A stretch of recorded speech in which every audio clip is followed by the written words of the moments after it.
فكيف أجيب يا ويحي ومن ذا سوف يحميني أسلي النفس الحمد للہ وکفى وسلام علی عباده الذین اصطفى اما بعد۔ خلاصۃ القرآن کے حوالے سے آج 11ویں پارے کی ابتدا ہے۔ اس پارے میں 16 رکوع ہیں جن کا خلاصہ انشاءاللہ عرض کیا جائے گا۔ ابتدا یعتذرون الیکم سے ہو رہی ہے۔ اس میں چونکہ وہی قصہ جو غزوہ تبوک کا تھا، منافقین نہیں گئے تھے، تو اللہ پاک نے فرمایا کہ آپ کے پاس آ کر عذر پیش کریں گے تو آپ کہیے کہ ہمیں تمہارا کوئی عذر قبول نہیں ہے، اور یہ بھی کہا کہ یہ لوگ قسمیں کھائیں گے اور اس وجہ سے کہ آپ ان کو کچھ کہیں نہیں، تو آپ مت کہیے کیونکہ ان کو کہنے کا فائدہ بھی نہیں۔ پھر اسی رکوع میں یہ فرمایا کہ جو گاؤں میں رہنے والے بدو لوگ تھے وہ 2 قسم کے تھے۔ کچھ تو بڑے دل کے سخت تھے اور وہ خرچ بھی نہیں کرتے تھے مال کو، لیکن ساتھ ہی ساتھ کچھ اچھے لوگوں کا بھی بتایا کہ وَمِنَ الْأَعْرَابِ مَن يُؤْمِنُ بِاللَّهِ، کہ بعض بدو ایسے بھی ہیں دیہاتی کہ وہ اللہ آخرت پر ایمان رکھتے ہیں اور جو بھی خرچ کرتے ہیں اسے اپنے اللہ اور اس کے رسول کے قرب کا ذریعہ بھی سمجھتے ہیں۔ آگے رکوع نمبر 2 میں ابتدا میں اللہ تعالیٰ نے یہ فرمایا والسابقون الاولون، کہ سب سے سبقت ایمان میں لے جانے والے لوگ وہ صحابہ کرام تھے، مہاجرین اور انصار، ان کا بیان فرمایا، اور ساتھ میں ہمارے لیے بھی راستہ چھوڑ دیا کہ والذین تبعوہم بإحسان، کہ جو لوگ انہی کے نیکی کے راستے پر چلتے رہے تو ان سے بھی اللہ تعالیٰ کا رضا کا وعدہ ہے اور جنت کا وعدہ ہے۔ آگے پھر یہ فرمایا کہ کچھ لوگ ایسے ہیں جو مسلمانوں کے دائیں بائیں رہتے ہیں، منافقین، اور ان میں سے کچھ مدینہ میں رہنے والے بھی ہیں جو اسی طرح منافقین کے ساتھ مل کر کام کرنے والے تھے، ان کو بیان فرمایا۔ پھر یہ فرمایا حضور علیہ السلام کو کہ آپ لوگوں سے ان کے مالوں کی زکوٰۃ وصول کیجئے اور ان کے لیے دعا کیجئے، کیونکہ آپ کی دعا ان کے لیے جو ہے وہ سکون کا ذریعہ بنتی ہے۔ پھر اسی رکوع میں اللہ تعالیٰ نے ایک قصے کا ذکر فرمایا کہ کچھ منافقین نے ایک مسجد کی شکل بنائی، حضور علیہ السلام سے اس کا افتتاح کروایا اور شکل یہ دی کہ جی ہم یہاں نماز پڑھ لیا کریں گے، ہمیں آنا مشکل ہوتا ہے۔ اصل مقصد یہ تھا کہ وہاں بیٹھ کر مسلمانوں کے خلاف سازشیں کریں گے۔ اس کو اللہ پاک نے مسجد غرارہ سے تعبیر فرمایا۔ تو پھر بعد میں حضور علیہ السلام نے اللہ کے حکم سے اس کو گرا دیا تھا اور اس کو ختم کروا دیا تھا، یوں ان کی سازش جو تھی وہ کھلی، اور ایمان والوں سے کہا کہ فیہ رجال یحبون ان یتطہروا، کہ ایسی مسجد میں تمہیں نماز پڑھنی چاہیے۔ حضور علیہ السلام کو فرمایا کہ جس کی بنیاد تقوی پر رکھی گئی، اور اس میں ایسے لوگ ہیں جو طہارت کو پسند فرماتے ہیں۔ یہ صحابہ کرام کی تعریف اللہ پاک نے فرمائی۔ آگے رکوع نمبر 3 ہے۔ اس کی ابتدا میں اللہ تعالیٰ نے ایک سودے کا ذکر کیا جو ایمان والوں سے ہوا۔ وہ کیا کہ ہم نے جنت کے بدلے میں ایمان والوں کے جان اور مال کو خرید لیا۔ ہم بکے ہوئے ہیں، اللہ کے ساتھ ہمارا سودا ہے، تو اس لیے اس معاہدے کو نبھانے کی کوشش بھی کرنی چاہیے۔ آگے ایمان والوں کی صفات بتائیں کہ یہ توبہ کرنے والے ہیں، عبادت والے ہیں، اللہ کی حمد کرتے ہیں، اور یہ روزے رکھنے والے، رکوع کرنے والے، سجدہ کرنے والے، نیکی کا حکم، بری باتوں سے منع کرنے والے، اور اللہ تعالیٰ کی حدود کی حفاظت کرنے والے ہیں۔ ان کو جنت کی خوشخبری ہے۔ پھر اسی رکوع میں یہ فرمایا ما کان للنبی، کہ نبی اور ایمان والوں کے لیے یہ جائز نہیں ہے کہ وہ مشرکین کے لیے استغفار کرے، بھلے وہ رشتہ داری کیوں نہ ہو۔ اصل میں مشرک جو ہے چونکہ اس نے جنت میں نہیں جانا، اور مغفرت جنت میں جانے کی ایک درخواست ہوتی ہے، اس لیے اللہ پاک نے اس سے منع فرمایا۔ اسی لیے کسی کافر مشرک کا جنازہ بھی نہیں پڑھ سکتے، کیونکہ وہ بھی ایک قسم کی دعائے مغفرت ہی ہوتی ہے۔ اب یہ جو آیات اتری تھیں آپ صلی اللہ علیہ وسلم پر، اس کے مختلف یعنی شان نزول ہیں۔ تو ابو طالب کے بارے میں یہ آیات اتری، چونکہ آپ علیہ السلام ان کے لیے استغفار کا وعدہ کر رہے تھے، تو اللہ پاک نے منع فرمایا کہ آپ نے ان کے لیے استغفار نہیں کرنا۔ بہرحال یہ اللہ کی تقسیم ہے، کسی کو ہدایت دیں کسی کو نہ دیں۔ پھر اسی رکوع کے آخر میں وعلی الثلاثۃ الذین خلفوا، یہ قصہ غزوہ تبوک ہی چل رہا ہے کہ 3 بڑے بڑے صحابہ ایسے تھے جو کسی عذر کی وجہ سے نہیں جا سکے، سستی ہوئی، تو اللہ پاک نے پھر ان کے لیے کچھ تنبیہ کے طور پر یہ آیات اتاری کہ زمین ان پر تنگ کر دی گئی، وہ بڑے پریشان رہے، لیکن بعد میں خود اللہ تعالیٰ نے ان کو معاف بھی فرما دیا تھا، اس وجہ سے ان پر کوئی ملامت نہیں ہوگی۔ آگے رکوع نمبر 4 میں ایمان والوں کو حکم دیا کہ اللہ سے ڈرو اور سچوں کے ساتھ رہو۔ ظاہر ہے سب سے سچے انبیاء ہیں تو انبیاء علیہ السلام کی پیروی کا حکم بھی دیا گیا۔ پھر اسی رکوع میں اللہ پاک نے یہ فرمایا کہ ایمان والوں کو تو گروہ در گروہ اللہ کے دین کو سیکھنے کے لیے لیتفقہوا فی الدین نکلنا چاہیے۔ کیوں نہیں نکلتے یہ لوگ؟ اور جب دین سیکھیں تو آ کر اپنی قوم کو ڈرائے۔ تو اس سے پتہ چلا کہ دین کے سیکھنے کے لیے گھروں کو چھوڑنا اور اللہ کے راستے میں نکلنا، یہی اس آیات سے مطلوب ہے، جو ایمان والوں میں یہ صفت پیدا ہونی چاہیے۔ آگے رکوع نمبر 5 میں اللہ تعالیٰ نے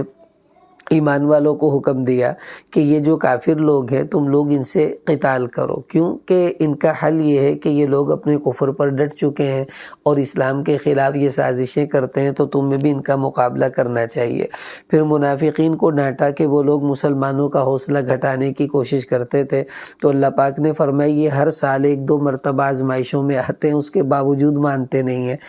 پھر اس رکوع کے آخر میں اللہ تعالیٰ نے حضور علیہ السلام کو بطور انعام اس امت میں بھیجا، اس کا ذکر فرمایا کہ میں نے اپنا رسول تم میں بھیجا، اور جو سب سے اعلیٰ خاندان سے تعلق رکھنے والے، اور اس صفت دیکھیے کیسی ہے کہ ایمان والوں کو تکلیف پہنچے تو حضور کو گراں گزرتی ہے، اور وہ حریص ہیں کہ تم کسی طرح ایمان لے آؤ، اور وہ رؤوف اور رحیم بھی ہیں۔ تو یہ 2 اللہ کی صفات ہیں جو اللہ نے اپنے نبی کو بطور انعام کے عطا فرمائی۔ پھر اس کے اخیر میں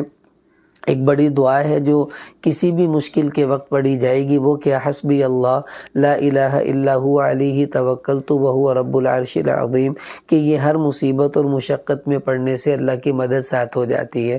یہاں سورہ توبہ کا اختتام ہوا، آگے سورہ یونس شروع ہو رہی ہے، اور اس پارے کا 6واں رکوع بھی۔ سورہ یونس بھی مکی صورت ہے، یہ حضور علیہ السلام پر ہجرت سے پہلے اتری، چونکہ اس میں یونس علیہ السلام کی قوم کا ذکر آئے گا، اسی مناسبت سے سورہ یونس اس کا نام رکھا گیا۔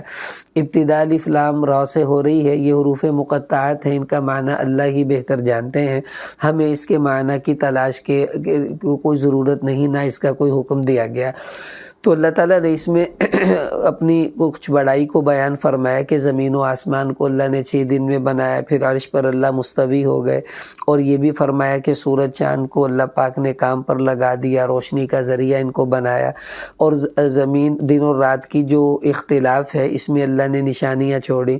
پھر یہ اخیر میں فرمایا کہ جو لوگ آخرت پر ایمان نہیں رکھتے اور دنیاوی زندگی پر خوش ہیں، وہ بیچارے دوزخ کا ایندھن بنیں گے، اور ایمان والے وہ جنت میں جائیں گے، اور جنت میں ان کا جو آپس میں ایک دوسرے سے مکالمہ ہوگا، فرمایا وہ سلام ہوگا، اور آخری دعا جنت والوں کی کیا ہوگی؟ وہ ہوگی الحمدللہ رب العالمین۔ تو پتہ چلا جنت میں بھی اللہ پاک کا شکر اور حمد جو ہے وہ جاری رہے گی۔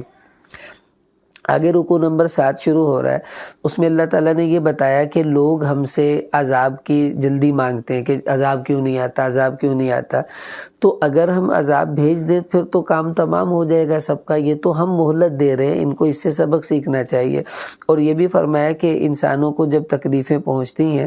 تو اللہ سے مانگتے ہیں، جب اللہ تکلیف دور کر دیں تو پھر ایسے ہو جاتے ہیں جیسے کبھی اللہ سے کوئی تکلیف دور کرنے کا سوال ہی نہیں کیا تھا، مطلب اللہ تعالیٰ کی عبادات میں لگتے نہیں۔ پھر یہ بھی فرمایا کچھ کافر لوگ حضور کے پاس آئے اور کہنے لگے کہ جی اس قرآن میں تو ہمارے بتوں کے خلاف باتیں ہیں،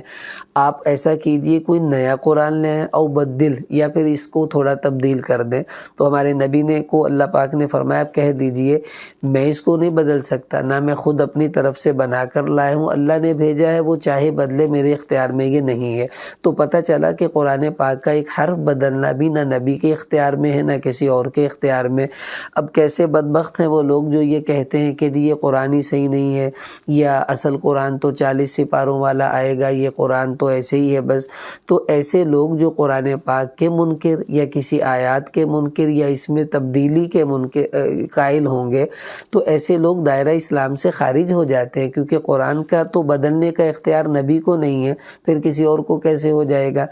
آگے پھر اسی رکوع کے اخیر میں اللہ تعالیٰ نے فرمایا کہ الا امۃ واحدہ، کہ شروع میں سب لوگ ایک ہی دین پر قائم تھے یعنی توحید پر، پھر بعد میں اختلافات ہوئے اور لوگ شرک کے اندر مبتلا ہونا شروع ہو گئے تھے۔ آگے رکوع نمبر 8 میں اللہ تعالیٰ نے فرمایا کہ لوگوں کو اللہ کی طرف سے جب کوئی رحمت ملتی ہے تکلیف کے بعد تو پھر یہ جلدی جلدی اپنی تدبیروں میں لگ جاتے ہیں، نافرمانیوں میں لگ جاتے ہیں، پھر اپنی بڑائی کی آیات اللہ تعالیٰ نے بتلائیں کچھ، اور اس کے بعد ایک مثال دی دنیاوی زندگی کی کہ دیکھو دنیا کی زندگی کی مثال تو ایسے ہے جیسے پانی برسا، کھیتیاں اگیں اور کافر سمجھنے لگے لو بھی اب تو یہ کھیتی ہماری ہی ہے اور ہم ہمیشہ اس سے نفع اٹھائیں گے، پھر ایک دم اللہ کی طرف سے کوئی عذاب آیا اور وہ ساری کھیتی برباد ہو گئی، ان کے ہاتھ کچھ نہیں آیا۔ کہ ایسے ہی ہوگا کہ یہ دنیا کو حقیقت سمجھ رہے ہیں لیکن جو ہی موت آئے گی یہ سب چیزیں ان سے چھن جائیں گی اور ان کے پاس کچھ بھی نہیں رہے گا۔ پھر یہ فرمایا کہ اللہ تعالیٰ دعوت دیتے ہیں دارالسلام یعنی جنت کی دعوت کہ تم جنت کی طرف بڑھو۔ ایمان والوں کی صفت بتائی کہ ولا یرحق وجوہہم قتر ولا ذلہ، کہ ان کے چہرے پر نہ تھکاوٹ ہوگی نہ ذلت ہوگی، یعنی خوش و خرم ہوں گے وہ۔ اور کافروں کے بارے میں فرمایا وترحقہم ذلہ، ان کے چہروں پر تو ذلت چھائی ہوئی ہوگی ایسے جیسے رات کی اندھیری، اور ان کا انجام جو ہے وہ دوزخ ہوگا۔ آگے رکوع نمبر 9 ہے اس پارے کا،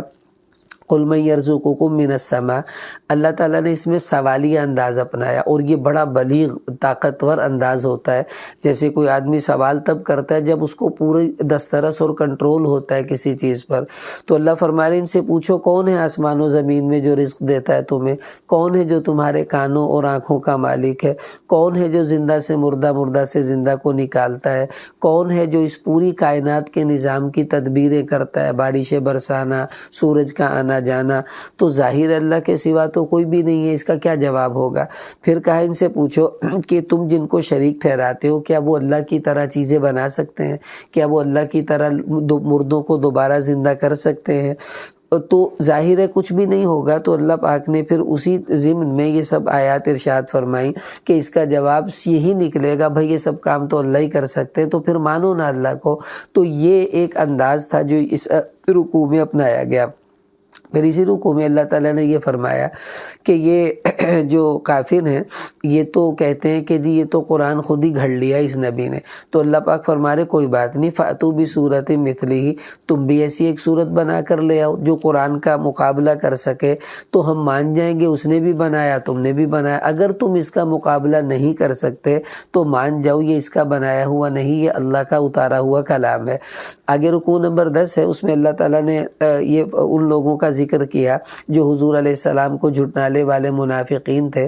اللہ پاک فرما رہے کہ اگر یہ آپ کو جھٹلاتے ہیں فَقُلْ لِي عَمَلِي وَلَكُمْ عَمَلُكُمْ، آپ کہہ دیجئے بھائی تمہارے لیے تمہارے اعمال، میرے لیے میرے، مطلب یہ کہ میں تو کہہ سکتا ہوں تم سے کروا نہیں سکتا۔ پھر یہ فرمایا یہ توجہ سے بات تو سنتے ہیں لیکن فائدہ نہیں، کیونکہ دل میں ان کے جذبہ نہیں ہے، اور یہ آپ کو غور سے دیکھتے ہیں اور آپ کے معجزات کو دیکھتے ہیں لیکن ایمان نہیں لاتے، کیوں؟ ان کے دل میں ایمان لانے کا جذبہ موجود نہیں ہے۔ پھر اللہ پاک نے اسی رکوع میں فرمایا کہ وَلِكُلِّ أُمَّةٍ رَسُولٌ، کہ ہر امت کے لیے ہم نے رسول بھیجے جو ان کو اللہ کا پیغام سناتے تھے، تو لیکن جنہوں نے نہیں مانا اللہ نے ان سب کو جو تھا وہ ہلاک و برباد کر دیا۔ پھر یہ فرمایا کہ یہ لوگ کب ایمان لائیں گے؟ کیا جب ان پر اللہ کا عذاب آئے گا تب ایمان لائیں گے؟ موت آئے گی تب ایمان لائیں گے؟ اس وقت تک تو ایمان لانا کوئی فائدہ ہی نہیں۔ تو اس وقت لائیں گے تو کہا جائے گا آن، اب لا رہے ہو، اب تو کوئی فائدہ نہیں تمہارے ایمان لانے کا۔ تو پتہ چلا موت سے پہلے ہی ایمان کو لانے کی کوشش ہر مسلمان انسان کو کرنی چاہیے۔ آگے رکوع نمبر 11 شروع ہو رہا ہے، اس میں اللہ تعالیٰ نے ارشاد فرمایا کہ جن لوگوں نے اپنی جانوں پر ظلم کیا قیامت میں حالت یہ ہوگی وہ کہیں گے بھائی ہم سے پیسے لے لو، ہماری مال اولاد سب لے کر ہمیں دوزخ سے بچا لو، لیکن اس دن ایسے مطالبے اور ایسی پیشکش کا کوئی فائدہ نہیں ہوگا۔ پھر یہ بھی فرمایا کہ نبی جی یہ ہم نے قرآن آپ کے پاس بھیجا، یہ نصیحت بھی ہے، دلوں کے لیے شفا بھی ہے، ہدایت بھی ہے، رحمت بھی ہے۔ یہ قرآن پاک کی صفات کو اللہ پاک نے بیان فرمایا، اور یہ فرمایا کہ اس پر ایمان والوں کو خوش ہونا چاہیے کہ اللہ نے کتنی عظیم کتاب اور عظیم نبی ہمیں نصیب فرمایا۔ آگے یہ بھی فرمایا کہ حلال و حرام کا اختیار تمہیں نہیں دیا گیا کہ فَجَعَلْتُم مِّنْهُ حَرَامًا وَحَلَالًا، کہ تم اپنی طرف سے چیزوں کو حلال بھی کر لو حرام کر لو، یہ اختیار صرف اللہ ہی کے پاس رہے گا۔ آگے رکوع نمبر 12 ہے، اللہ پاک فرما رہے کہ تمام غیب کا علم اللہ کے پاس ہے، جو بھی چھپا ہوا زمین و آسمان میں ذرہ کو بھی وہ جانتے ہیں۔ پھر یہ بھی فرمایا کہ الا ان اولیاء اللہ، کہ جو اللہ کے ولی ہیں، دوست ہیں، ان کو کوئی خوف نہیں ہوگا، کوئی غم نہیں ہوگا قیامت والے دن، اور ان کے لیے تو خوشخبریاں دنیا میں بھی ہیں اور آخرت میں بھی ہیں۔ تو پتہ چلا اللہ کے جو نیک ولی ہیں ان کے اوپر تو اللہ کی رحمت ہے، تو ہمیں بھی ویسا بننے کی کوشش کرنی چاہیے تاکہ وہی رحمتیں، برکتیں اللہ تعالی ہمیں بھی نصیب فرما دیں۔ آگے رکوع نمبر 13 ہے وَاتْلُ عَلَيْهِمْ نَبَأَ نوح، نوح علیہ السلام کی قوم کا ذکر فرمایا کہ انہوں نے اپنی قوم سے کہا کہ اگر تمہیں میرا نصیحت کرنا برا لگتا ہے تو تم سب جمع ہو جاؤ، میرے خلاف کوششیں کر لو، اور جو تم سے ہوتا ہے کر لو، میں تو تم سے کچھ مانگ بھی نہیں رہا۔ خیر ان کا پھر انجام بیان کیا کہ ان کو اللہ پاک نے غرق کر دیا۔ پھر اسی رکوع میں موسیٰ علیہ السلام کی قوم کا ذکر کیا کہ ان کو جادوگر آئے فرعون کے، موسیٰ علیہ السلام کا مقابلہ ہوا تو موسیٰ علیہ السلام کے مقابلے پر ان کا سب جادو جو تھا وہ باطل ہوا۔ آگے رکوع نمبر 13 میں موسیٰ علیہ السلام کا اپنی قوم سے اور اللہ سے مکالمہ ہے۔ قوم کو کیا کہا کہ اے میری قوم، اگر تم اللہ پر ایمان رکھتے ہو پھر اسی پر بھروسہ کرو اور ڈرو نہیں، اور فرعون کے مظالم سے اللہ نجات دیں گے۔ پھر یہ حکم دیا موسیٰ علیہ السلام اور حضرت ہارون کو اللہ پاک نے کہ ان تبوأ لقومکم بمصر بیوتا وجعلوا بیوتکم قبلۃ واقیموا الصلاۃ، کہ تم لوگ یہیں رہو اور اپنے گھروں کو قبلہ رخ بناؤ، کیونکہ وہ لوگ نماز نہیں پڑھنے دیتے تھے باہر، تو کہا کہ گھر قبلہ رخ بنا کر اسی میں نماز پڑھتے رہو۔ تو نماز ایسی اہم چیز ہے کہ کسی حالات میں چھوڑی نہیں جا سکتی،